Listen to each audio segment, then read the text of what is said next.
వారధి వారాహి వార్తలు విశ్లేషణ కార్యక్రమానికి స్వాగతం. ముందుగా ఆంధ్రజ్యోతి దినపత్రిక వారు ఏమి రాశారా అన్న తెలుసుకునే ప్రయత్నం చేద్దాం. నేడు విశాఖ యువతి ప్రదర్శన అంటూ రాశారు. పారిస్ విశ్వ క్రీడా వేదికపై విశాఖకు చెందినటువంటి యువతి ఈ రోజు ప్రదర్శన ఇవ్వనున్నారు. ట్రాక్ ల్యాండ్ ఫీల్డ్ పై ఎర్రాజీ జ్యోతి విశాఖ ఖ్యాతిని పెంచేందుకు, అలాగే భారతదేశ ఖ్యాతిని పెంచేందుకు విశాఖ అమ్మాయి ఈ రోజు ప్రదర్శన ఇవ్వనుంది అన్నది ఈ వార్త సారాంశంగా మనం చెప్పుకోవచ్చు. మధ్యాహ్నం 1:55 రన్ ప్రారంభమవుతుంది. బలమైన ప్రత్యర్థులతో పోటీ, ఫైనల్స్ కు చేరడంపై ఆశాభావం. 100 మీటర్ల ప్యారిస్ లో తొలి రౌండ్ హెడ్స్ అన్నది ఈ వార్త సారాంశం అన్నమాట. పారిస్ విశ్వ వేదికపై విశాఖ నగరానికి చెందిన యువతి ఈ రోజు ప్రదర్శన ఇవ్వనున్నది, రన్ చేయనున్నది. అయితే మొత్తం మీద చూసుకుంటే విశాఖకు సంబంధించిన ఈ యువతి విజయం సాధించాలని మనం కూడా ఆకాంక్షిద్దాం. ఇక మహా ఉత్కంఠ, నేడు జీవీఎంసీ స్టాండింగ్ కమిటీ ఎన్నిక. 493కు పెరిగిన కూటమి బలము. రిపీట్ మహా ఉత్కంఠ, నేడు జీవీఎంసీ స్టాండింగ్ కమిటీ ఎన్నిక. 49కి పెరిగిన కూటమి బలం, 47కి తగ్గిన వైసీపీ బలం. అందులోనూ మరో 4 వైవి సుబ్బారెడ్డి సమావేశానికి డుమ్మా అయ్యారు. వారంతా కూటమికి మద్దతు ప్రకటిస్తారని ప్రచారం. కార్పొరేటర్లకు తరలించిన శిబిరాలు అప్పుడే స్టార్ట్ అవుతున్నాయన్నది ఒక వార్తగా రాశారు. ఓటింగ్ కు దూరంగా ఉన్నట్లు సిపిఎం కార్పొరేటర్ గంగారాం ప్రకటన చేశారు. విపక్షాల ఓట్ల కోసం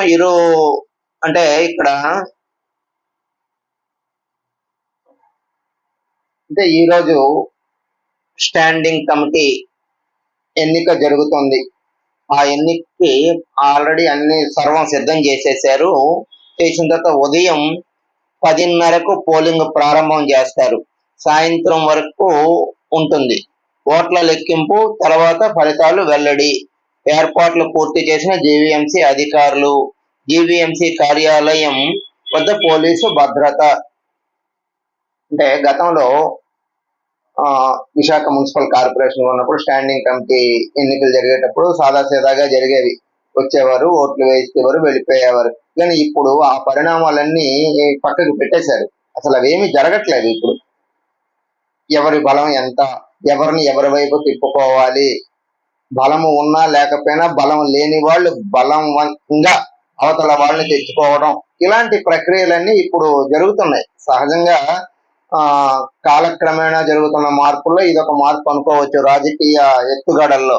మరి ఏం జరుగుతుందో చూడాలి. మహా ఉత్కంఠకి ఎవరు గెలుస్తారా ఏంటా అన్నది ఈ రోజు సాయంత్రం కల్లా తేలే అవకాశం ఉంటుంది.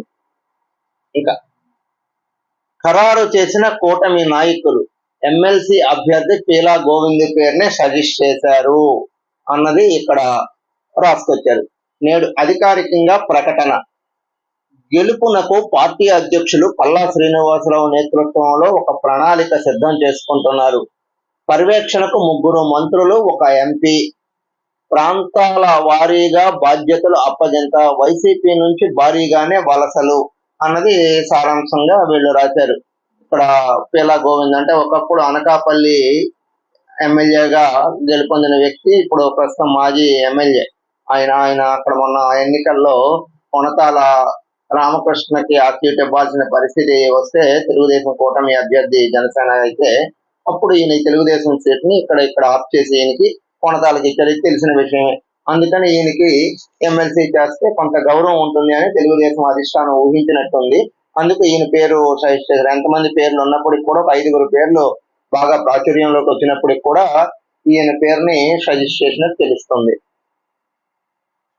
ఇక యూజీడీ నిర్వహణ అస్తవ్యస్తం. ఎక్కడికక్కడే పొంగి పొరులుతున్న మ్యాన్ హోల్స్, రోడ్డుపై నుంచి తరచూ మురుగునీటి ప్రవాహం. నిర్వహణకు ఏటా 2 కోట్ల వెచ్చిస్తున్న గ్రేటర్ విశాఖ మున్సిపల్ కార్పొరేషన్. కాంట్రాక్టర్లు ఇష్టారాజ్యంగా పనులు చేస్తున్నారు, పట్టించుకొని ఇంజనీరింగ్ డిపార్ట్మెంట్ అధికారులు అన్నది ఇక్కడ వీళ్ళు వార్త సారాంశం. ఫోటో కూడా రామ్నగర్ లో ఒక వ్యక్తి ఆ తడిని దేటుకొని ఆ మురికి కాలువ నీరుని దేటుకొని వెళ్ళే ఫోటోను ఒకటి వేశారు. ఇక్కడ ఇంకోటి నదీ ప్రవాహంలో పట్టుకొస్తుంది, ఇంకో చెప్పాలి మురుగునీటి ఘటన వస్తుంది. ఒక వార్తని వీళ్ళు ప్రధానంగా రాసుకొచ్చారు. ఇక సిఐఎల్ పోస్టులపై సిపి కసరత్తు. ఎమ్మెల్సీ ఎన్నికల కోడ్ నేపథ్యంలో బదిలీలపై సందిగ్ధత. సిఫార్సులను ఏ మేరకు పరిగణలో తీసుకొస్తారన్న దానిపై ఆసక్తి. సహజంగానే సర్కిల్ ఇన్స్పెక్టర్స్ పోలీస్ డిపార్ట్మెంట్ లో వీళ్ళు పోస్టుల కోసం అని చెప్పేసి సహజంగా మంత్రుల దగ్గరకు ఎమ్మెల్యేల దగ్గరికి వెళ్ళి సిఫార్సు చేయించుకోవడం అది ఆనవాయితీగా వస్తుంది. అయితే ఈ లెటర్లు సిఫార్సు లెటర్స్ ఇవన్నీ ప్రస్తుత పోలీస్ కమిషనర్ శంఖభత్ర బాగ్చి ఇతను ఆమోదిస్తారా ఆమోదించరా, దీనిపైన కొంత ఆసక్తిగా ఉంది. పోలీసు వర్గాల లాంటి ఈ పోస్టు కోసం ఎదురు చూస్తున్న వాళ్ళని కొంత ఆసక్తిగా ఉన్నది అన్నది ఈ వార్త సారాంశంలో వీళ్ళు రాశారు. ఏయూలో తగ్గని ప్రసాద్ రెడ్డి హావా అంటూ ఇంకా రాశారు. రోజు 11:45 గంటలకు హాజరు, అంతకు ముందే రిజిస్ట్రార్ తో సంతకం, ప్రత్యేకంగా అటెండర్ సేవలు అని చెప్పి ఒక వార్తని వీళ్ళు రాశారు. రాష్ట్రంలో వైసీపీ గద్దె దిగి కూటమి ప్రభుత్వం అధికారంలోకి వచ్చినా సరే ఆంధ్ర విశ్వవిద్యాలయంలో మాజీ వీసీ ప్రసాద్ రెడ్డి హవా ఏమాత్రము తగ్గలేదు అన్నది ఈ వార్త సారాంశంగా రాశారు. ఆంధ్ర యూనివర్సిటీలో పూర్వపు వైస్ ఛాన్సలర్ ప్రసాద్ రెడ్డి హవా ఎప్పటికీ తగ్గలేదు. అతను ఒక టైంకి వచ్చి ఒక టైంకి వచ్చినట్లు ముందు వచ్చినట్లు హాజరు పట్టికలో రాసేస్తున్నారు, సంతకం పెడుతున్నారు అన్నది ఈ వార్త సారాంశంగా వీళ్ళు రాసుకొచ్చారు. అంటే ప్రభుత్వాలు మారినా ప్రసాద్ రెడ్డికి ఉండాల్సిన హవా అలాగానే ఉంది అన్నది ఇక్కడ మనకి స్పష్టమవుతుంది. ఆంధ్రప్రభ దినపత్రికలో వార్తలు ఒకసారి చూద్దాం. ఎమ్మెల్సీ ఉప ఎన్నిక నోటిఫికేషన్ లాంఛనంగా విడుదల చేసిన జిల్లా కలెక్టర్ హరిహేంద్ర ప్రసాద్ ఫోటో వేస్తూ నిన్న ఎన్నికల ఉప ఎన్నికల నోటిఫికేషన్ విడుదల చేసినట్లు మనకు తెలిసిన విషయం. ఆ విషయాన్ని ఈ రోజు ఈ పేపర్ లో వేశారు. నిన్న పత్రికా ప్రకటన జిల్లా కలెక్టర్ డిపిఆర్ ఆఫీస్ ద్వారా విడుదల చేస్తే దాన్ని వీళ్ళు రాసుకొచ్చారు. ఇక జోన్ 4లో ప్లానింగ్ మాయ, లెక్కలేని అనధికార నిర్మాణాలు. జోన్ 4 కి సంబంధించి ప్లానింగ్ లో మాయ జరుగుతుంది అన్నది ఒక బిల్డింగ్ చూపిస్తూ ఎలా జరుగుతుంది ఏంటి అన్నది వాళ్ళు ఒక వార్తని రాశారు. ఇక స్థాయి దాటిన పోరు, ఇక్కడ జనసేనలోకి నిన్న జంప్ అయ్యారు అన్నది ఒక వార్త. ఆ ఫోటో ఐటమ్ రాశారు. ఎవరెవరు కార్పొరేటర్లు, మాజీ కార్పొరేటర్లు, వైసీపీ సీనియర్ నాయకులు, మొత్తం మీద చూసుకుంటే ఈ ఫోటోలు అందరూ వైసీపీకి సంబంధించిన వాళ్ళు జనసేనలోకి జంప్ అయ్యారు అన్నది ఇక్కడ చూపిస్తుంది ఈ ఫోటో. ఈ ఫోటో పాత వాళ్ళందరూ వైసీపీలో ఉన్నటువంటి కార్పొరేటర్లు ఇంకా అక్కడే ఇలాగే ఉన్నారు. దానికి సంబంధించి వైసీపీకి సంబంధించిన వాళ్ళు అందరూ ఫోటోలు ఉన్నారు. నిన్న సుబ్బారెడ్డి వచ్చిన తర్వాత సుబ్బారెడ్డి సమక్షంలో వీళ్ళందరూ మేము వైసీపీకి ఓటు వేస్తాము అన్నది ఒక ఇండికేషన్ ఇచ్చారు. తప్పనిసరిగా వెయ్యాలి అంటాం, వాళ్ళు కూడా దానికి అంగీకరించినట్టు తెలుస్తూ ఒక ఫోటో తమ్మెయిల్ చూపిస్తూ వేస్తున్నారు. సుబ్బారెడ్డి, మేయర్ గొలగాని హరివెంకట కుమారి, ఉత్తర శాసన నియోజకవర్గానికి పోటీ చేసిన టీకే రాజు, డిప్యూటీ మేయర్ శ్రీధర్, అలాగే ఇంకొక డిప్యూటీ మేయర్, ఇలాగే మాజీ ఎమ్మెల్యే ఇక్కడ ఉన్నారు ఆయన వాసుపల్లి గణేష్ కుమార్, ఎమ్మెల్సీ వాడు కళ్యాణ్, ఇలా వీళ్ళందరితో కలిపి ఒక ఫోటో రైటప్ వార్త రాస్తూ మొత్తం మీద చూస్తే స్థాయి దాటిన పోరు, అటు జనసేన ప్రయత్నాలు చేసుకుంటుంది, ఇటు వైసీపీ ప్రయత్నం, టీడీపీ చేసుకుంటుంది. ఉమ్మడి అయినప్పుడు కూడా ఎవరి ప్రయత్నాలు వాళ్ళు చేస్తున్నారు అన్నది. కూటమికే పట్టం, 10 స్థానాలు సాధించేందుకు ప్రయత్నం, క్రాస్ ఓటింగ్ పైనే వైసీపీ ఆశలు, కార్పొరేటర్లకు నజరానాలు, ఒక పార్టీ నుంచి ఒక్కొక్కరికి ₹1,00,000 దాకా అందించే అవకాశాలు ఉన్నాయి, మరో పార్టీ అంతకు మించి 10 పదవులు, రేసులో 20 మంది సభ్యులున్నారు. వైసీపీ కార్పొరేటర్లకు దిశానిర్దేశం చేసిన ఉత్తరాంధ్ర జిల్లాల ఇన్ఛార్జి వైవి సుబ్బారెడ్డి, 13 మంది సభ్యులు హాజరు, ఉదయం 10 గంటల నుండి 2 గంటల వరకు పోలింగు అన్నది ఇక్కడ రాశారు. ఇంకా ప్రజలకు మేలు చేయడమే ముందుకెళ్దాం అన్నది పవన్ కళ్యాణ్ చెప్పినట్లు తెలుస్తుంది. వైసీపీ కార్పొరేటర్లను ఆహ్వానించి జనసేన పార్టీ క్యాడర్లోకి తీసుకొచ్చారు, ఆయన పండుగ కప్పి తీసుకొచ్చారు అన్నది ఇక్కడ వీళ్ళు ఒక వార్తని రాసుకొచ్చారు. ఇంకా మనం మీదకి వెళితే నిద్రమత్తులో టాస్క్ ఫోర్స్ ఒకప్పుడు చాలా అగ్రెసివ్ గా ఎక్కడ ఏం జరిగినా టాస్క్ ఫోర్స్ ఒక నిఘా వ్యవస్థను చాలా చక్కగా చేస్తూ టాస్క్ ఫోర్స్ పనిచేసేది.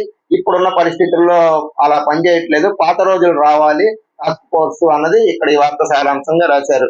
ఇంకా ఇక్కడ స్ట్రీట్ ఫైట్ నిన్న బాజీ జంక్షన్ లో విద్యార్థులు జూనియర్లు సీనియర్లు కొట్టుకున్న దృశ్యాలు నిన్న చాలా వైరల్ అయ్యాయి. దాన్ని వీళ్ళు ఒక వార్తగా రాశారు. నడి రోడ్డుపై విద్యార్థుల వీరంగం, నగరంలోని బాజీ కూడల్ జంక్షన్ లో ఘటన, పిడిగుద్దులు, ముష్టి ఘాతకాలు, నిలిచిపోయిన ట్రాఫిక్, పోలీసుల ఎంట్రీతో విద్యార్థులు పరార్ అన్నది ఇక్కడ వీళ్ళు వార్త రాసుకొచ్చారు. సాక్షి దినపత్రికలో రిసార్ట్స్ పాలిటిక్స్, అంటే ఇప్పుడు పాలిటిక్స్ అన్ని రిసార్ట్స్ కి పరిమితం అయిపోతున్నాయి. రిసార్ట్స్ నుంచే నేరుగా పోలింగ్ బూత్ కి తీసుకురావడాలు, అంటే ఎక్కడ చేజారిపోకుండా ఉండాలి అన్నది ఒక వార్తగా వీళ్ళు రాశారు. అది ఎవరు ఏంటి అన్నది ఒకసారి మనం విశ్లేషించుకున్నాం. కార్పొరేటర్లకు భీమిలి రిసార్ట్స్ తరలించిన టీడీపీ, పోలింగ్ సమయానికి తీసుకొచ్చేందుకు సన్నాహాలు, నేడు జీవీఎంసీ స్టాండింగ్ కమిటీ ఎన్నిక, ప్రలోభాలకు ఎక్కడ ఇబ్బంది కాకూడదు అన్నది కూటమి నేతలు ఆలోచన, వైఎస్ఆర్సీపీ ఇండిపెండెంట్లకు ఒక్కొక్కరికి ₹1,00,000 ఎర చూపిస్తున్నారు అన్నది వీళ్ళు ఇక్కడ రాసుకొచ్చారనమాట. ఇది బలాబలాలు అన్నది ఒక వార్తను వీళ్ళు రాశారు. గ్రేటర్ రాజకీయాలు పరాకాష్ఠకు చేరుకున్నాయి. అధికారంలోకి వచ్చాక జీవీఎంసీ స్టాండింగ్ కమిటీ ఎన్నికలు కూటమి ప్రభుత్వం ప్రతిష్టాత్మకంగా తీసుకుంది. తమకు అలవాటైన పనిగానే కార్పొరేటర్లకు మభ్య పెడుతుంది అన్నది ఈ వార్త. అంటే ఒక డబ్బులు ఇచ్చి గానీ లేకపోతే మరొక విధంగా గానీ కార్పొరేటర్లు తీసుకొని కూటమి నేతలందరినీ భీమిల్లో దాచారు. భీమిల నుంచి నేరుగా జీవీఎంసీ స్టాండింగ్ కమిటీ ఎన్నికలకు బుధవారం ఉదయం 10:30కు తీసుకొస్తారు అన్నది ఈ వార్త సారాంశంగా వీళ్ళు రాసుకొచ్చారు. నగరంలో మోస్ట్ వాంటెడ్ క్రిమినల్స్ ఉన్నట్టు పశ్చిమ బెంగాల్ నుంచి రాక వారిని పట్టుకునేందుకు రంగంలో దిగిన ఆక్టోపస్ బలగాలు శనివారం రాత్రి సినిమా తరహాలో ఆపరేషన్, అప్పటికే వారు వెళ్లిపోయినట్లు నిర్ధారణ అన్నది ఒక వార్త రాశారు. ఇక పటిష్టంగా ఎన్నిక నియమావళి అమలు, కలెక్టర్ హరిహేంద్ర ప్రసాద్ స్థానిక సంస్థ కోటాలో ఈ నెల 31న జరగనున్న ఎమ్మెల్సీ ఉప ఎన్నిక నిర్వహణకు సంబంధించి పక్కా ఏర్పాట్లు చేయాలని కలెక్టర్ ఎంఎన్ హరిహేంద్ర ప్రసాద్ అధికారులను ఆదేశించారు. ఈ నెల 30వ తేదీన జరగనున్నటువంటి ఎమ్మెల్సీ ఎన్నికలకు ఎక్కడ ఎటువంటి అవాంఛనీయ సంఘటనలు, ఇబ్బందులు ఏమీ జరగకుండా ఎన్నికలు జరగాలి అని చెప్పి కలెక్టర్ ఆదేశాలు జారీ చేశారు. అది ఓ ప్రెస్ నోట్ డిపిఆర్ ఆఫీస్ ద్వారా రిలీజ్ చేస్తే అది ఈ వార్తగా వెళ్లివేశారు. ఇంకా మనం చూస్తే వీధి రౌడీల్లో వీరంగం, నిన్న మనం చెప్పుకున్నట్టే ఇంకొక దినపత్రికలో చెప్పుకున్నట్టే వీధి రౌడీల్లో ఈ కుర్రాళ్ళు ఈ ఫోటో వేశారు, ఎలా కొట్టుకున్నారు, అటు పోలీసులు ఎలా కౌన్సిలింగ్ చేస్తున్నారా అన్నది ఈ వార్త సారాంశంగా రాశారు. సీనియర్లు జూనియర్లు మధ్య కోట్లాట, ఏదో చిన్న కాలేజీ ఇష్యూ ఒకటి రావడంతో జూనియర్లు సీనియర్ల మధ్యన కొంత ఇబ్బంది జరిగింది అన్నది ఈ వార్త సారాంశంగా వీళ్ళు రాసుకొచ్చారు. ఈనాడు దినపత్రికల్లో ఏం రాశారా అన్నది ఒక్కసారి మనం చూసుకుందాం. జ్యోతి మెరవాలి, దేశం మురవాలి అన్నది ఈ వార్త సారాంశంగా రాశారు. అంటే ఇందాక మనం ఒక పత్రికలో చెప్పుకున్నాం కదా, మొత్తం ఈ విశ్లేషణ అంతా వేరే దినపత్రికలో వస్తే ఈ ఎర్రాజీ గురించి మనం తెలుసుకునే ప్రయత్నం చేశాం. ఇక స్థాయి పోరు వ్యూహాల జోరు, జీవీఎంసీలో పట్టు సాధించేలా కూటమి అడుగులు అన్నది కార్పొరేటర్ల గుర్తింపు కార్డు తప్పనిసరి. అప్పుడు ఉన్నటువంటి స్థాయి ఎన్నిక మరికొద్ది క్షణాల్లో 10:30కి జరగనుంది. ఈ నేపథ్యంలో ఎవరి వ్యూహాలు వాళ్ళు వేస్తున్నారు, ఎలాగైనా 10కి 10 స్థానాలు గెలవాలి అన్నది ఒక ఆలోచనతో ఇరు పార్టీలు ఉన్నట్టు ఇక్కడ ఒక వార్తని వీళ్ళు రాశారు. ఋషికొండ తీరములో మరో చొరబాటు, విలువలు చేసే ప్రభుత్వ భూములు చదును చేసి ఫిర్యాదులు అన్నది ఒక ఫోటో ఐటమ్ వేశారు.